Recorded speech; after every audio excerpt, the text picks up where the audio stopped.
1200 دنوں میں بنایا جانے والا ٹائٹینک صرف 2 ہی گھنٹوں میں کیوں ڈوب گیا؟ 10 اپریل 1912 یہ وہ دن تھا جب دنیا کا سب سے بڑا اور مہنگا ترین بحری جہاز ٹائٹینک اپنے پہلے سفر کے آغاز کے لیے بالکل تیار تھا۔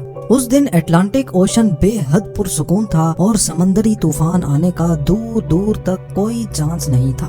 جہاز میں 1500 پیسنجر سوار بھی ہو چکے تھے اور لاکھوں لوگ ڈاک پر ٹائٹینک کے پہلے سفر کا آغاز دیکھنے کے لیے کھڑے تھے۔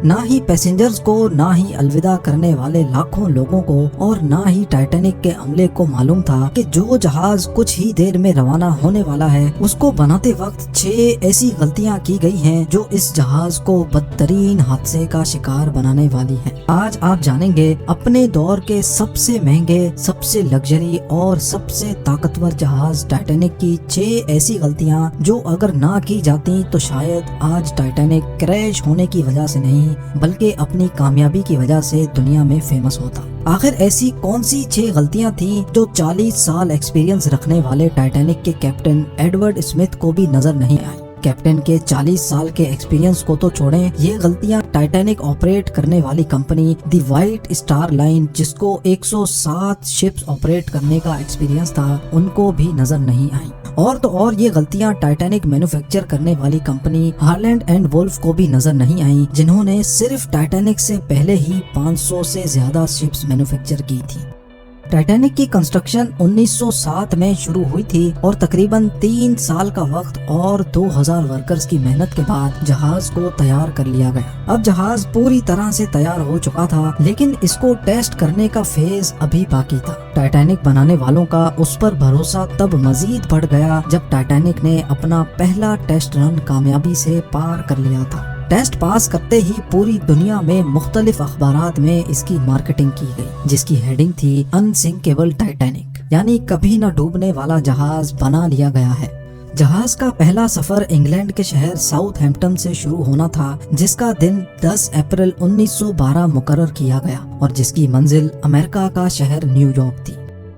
ٹائٹینک کے اکنومی پورشن میں سفر کرنے کی قیمت $30 جبکہ فرسٹ کلاس میں سفر کرنے کی $150 تھی جو آج کے دور میں 3,40,000 روپے بنتے ہیں۔ اس مارکیٹنگ کے نتیجے میں یکا یک ساری ٹکٹس بک کر لی گئیں اور آخرکار وہ دن آ ہی گیا جب ٹائٹینک اپنے پہلے سفر کا آغاز کرنے والی تھی۔ مسٹیک نمبر 1، دوپہر کو ٹھیک 12 بجے ٹائٹینک نے اپنے پہلے سفر کا آغاز کر دیا اور ساتھ ہی ٹائٹینک کی غلطیاں سامنے آنا شروع ہو گئیں۔ کیپٹن اسمتھ کو مالکان کی طرف سے ڈیڈ لائن مل چکی تھی کہ کسی بھی صورت میں 17 اپریل تک یعنی صرف 7 ہی دنوں میں نیو یارک پہنچنا ہے۔ اسی وجہ سے کیپٹن نے جہاز کی رفتار شروع سے ہی بہت تیز رکھی تھی اور یہی تھی ٹائٹینک کی سب سے پہلی غلطی۔ کیپٹن اسمتھ کو مالکان کی دی گئی انسٹرکشنز اور پریشر کی وجہ سے نیو یارک جلد سے جلد پہنچنا تھا کیونکہ یہ ٹائٹینک کا پہلا سفر تھا اور اگر وہ نیو یارک ٹائم سے نہ پہنچتے تو ٹائٹینک کی ریپوٹیشن کو کافی نقصان ہوتا۔ دنیا کی کوئی بھی گاڑی ہو، مشین یا پھر جہاز، ان کے کئی آپریٹنگ پروسیجرز ہوتے ہیں جن میں اسپیڈ لمٹ بھی ان پروسیجرز کا ایک پارٹ ہوتا ہے اور وہ پارٹ ٹائٹینک کے سفر کے آغاز میں ہی وائلیٹ کیا گیا تھا۔ تھوڑی ہی دیر میں جہاز ساؤتھ ہیمپٹن کے پورٹ کو اتنا پیچھے چھوڑ گیا کہ اب دور دور تک نیلے سمندر کے علاوہ کچھ نظر نہیں آ رہا تھا۔ مسٹیک نمبر 2، اب ٹائٹینک کو چلتے ہوئے 3 دن گزر چکے تھے۔ فرانس اور آئرلینڈ میں تھوڑی دیر کے اسٹاپ کے علاوہ ٹائٹینک پچھلے 72 گھنٹوں سے مسلسل نیو یارک کی طرف بڑھتا چلا جا رہا تھا۔ یہ 14 اپریل 1912 کی شام تھی۔ سمندر پر ہر طرف خاموشی اور دھند چھائی ہوئی تھی جس کی وجہ سے ویزیبلٹی بھی کافی کم ہو چکی تھی۔ اسی رات ایک اور بحری جہاز جو کہ ٹائٹینک سے کچھ گھنٹے ہی آگے تھا، اس کے کیپٹن نے وائرلیس پر ٹائٹینک کو سمندر پر تیرتی ہوئی چٹانیں یعنی آئس برگز کے بارے میں وارننگ دی تھی۔ ایکسپرٹس کا ماننا ہے کہ یہ وارننگ کم سے کم بھی 6 بار دی گئی تھی لیکن وائرلیس آپریٹرز کی کوتاہی کی وجہ سے انتہائی امپورٹنٹ وارننگز ان سے مس ہو گئی۔ ان کے لیے شاید یہ نارمل بات تھی لیکن یہی تھی ٹائٹینک کے عملے کی دوسری غلطی، کیونکہ ٹائٹینک اپنے طرز کا پہلا لگژری جہاز تھا اور اس میں کئی VIPs بھی موجود تھے۔ اسی وجہ سے زیادہ تر ٹائٹینک کا عملہ فرسٹ کلاس پیسنجرز کی خدمت میں مصروف تھا۔ اگر ان وارننگز کو سیریس لیا جاتا تو آگے کا پورا سین ہی الگ ہوتا۔ مسٹیک نمبر 3، جہاز کی اسپیڈ بھی زیادہ تھی اور ان سے ایک بہت امپورٹنٹ وارننگ بھی مس ہو چکی تھی۔ ٹائٹینک اب تیزی سے انتہائی بے خوف انداز میں آئس برگ کی رینج میں بڑھتا چلا جا رہا تھا، لیکن ابھی بھی ٹائٹینک کو حادثے سے بچایا جا سکتا تھا کیونکہ جہاز کے پہرے دار الرٹ تھے جو کسی بھی آئس برگ کی اطلاع دور سے دیکھنے پر ہی کیپٹن کو دینے کے لیے ریڈی تھے۔ لیکن دور سے دیکھنے کے لیے ان کے پاس ایک چیز موجود ہی نہیں تھی اور وہ چیز تھی دوربین۔ جی ہاں، پہرے دار الرٹ تو تھے لیکن وہ آئس برگ کو دوربین نہ ہونے کی وجہ سے دور سے نہیں دیکھ سکے، اور یہی تھی ٹائٹینک کی تیسری غلطی۔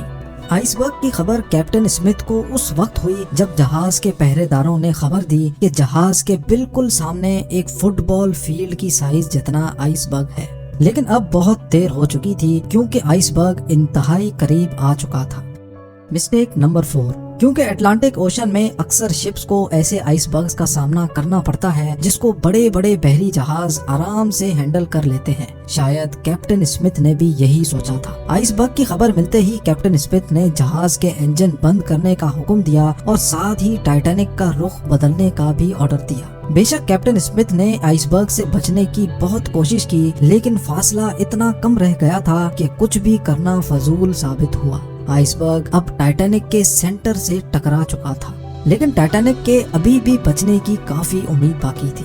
یہ امید باقی رہ گئی تھی کہ شاید آئس برگ جہاز کی باڈی کو نقصان نہ پہنچائے یا پھر آئس برگ جہاز سے ٹکراتے ہی خود ہی ٹوٹ جائے، اور شاید ہوتا بھی ایسے ہی اگر ٹائٹینک کی چوتھی غلطی اپنا کام نہ دکھاتی۔ ایکسپرٹس کا ماننا ہے کہ ٹائٹینک کی باڈی پر جو ریوٹس لگی تھیں وہ اسٹیل کی نہیں بلکہ کاسٹ آئرن کی بنی تھی۔ ان ریوٹس کا کام لوہے کے بڑے بڑے پیسز کو آپس میں جوڑے رکھنا ہوتا ہے، لیکن چونکہ کاسٹ آئرن اسٹیل سے نرم ہوتا ہے، اسی وجہ سے جس جگہ آئس برگ ٹائٹینک کی باڈی سے ٹکرایا وہاں کے ریوٹس پریشر کی وجہ سے کھل گئے، اور پھر وہی ہوا جس کا ڈر کیپٹن اسمتھ کو تھا۔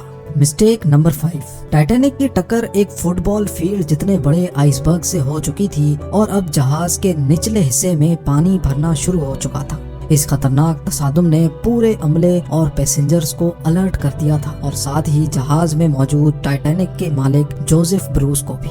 بے شک ٹائٹینک میں پانی بھرنا شروع ہو گیا تھا، لیکن ابھی بھی ٹائٹینک کے بچنے کی امید باقی تھی، کیونکہ ٹائٹینک کو ایسے ڈیزائن کیا گیا تھا کہ اگر اس کے 3 فلورز میں پانی بھر بھی جائے پھر بھی یہ نہیں ڈوب سکتا۔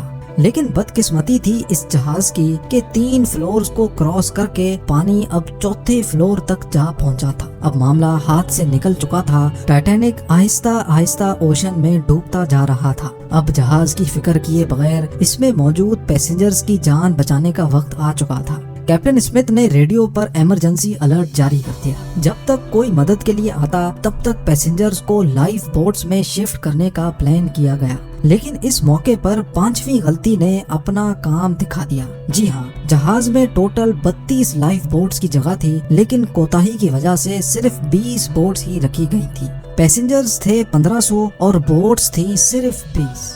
مسٹیک نمبر 6، ہر طرف افراتفری کا عالم تھا اور ہر شخص ان چند گنی چنی کشتیوں میں سوار ہونا چاہتا تھا۔ 12:45 پر پہلی ایمرجنسی کشتی سمندر میں اتاری گئی، لیکن یہاں ہوئی ایک اور چھٹی غلطی۔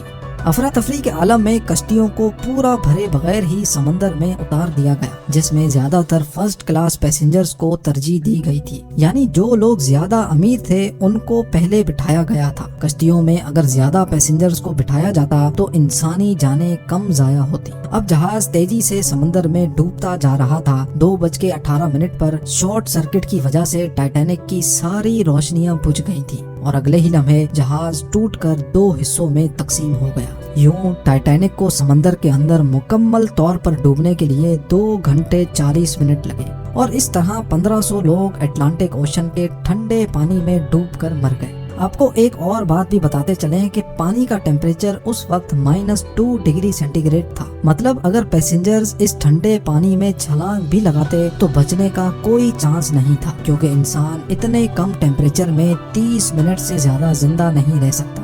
کہا جاتا ہے کہ مرنے والوں کی تعداد 1500 سے بھی کافی زیادہ تھی، کیونکہ جن لوگوں کی جہاز کے عملے سے جان پہچان تھی ان میں سے کافی لوگ جہاز پر بغیر ٹکٹ سوار ہوئے تھے۔ زندہ بچ جانے والوں میں سب سے زیادہ تعداد بچوں اور خواتین کی تھی۔ دوسری طرف کیپٹن اسمتھ تھا جو سارا وقت لوگوں کی جان بچانے میں لگا رہا، اور وہ آخری آدمی تھا جس نے ڈوبتے جہاز سے چھلانگ لگائی تھی۔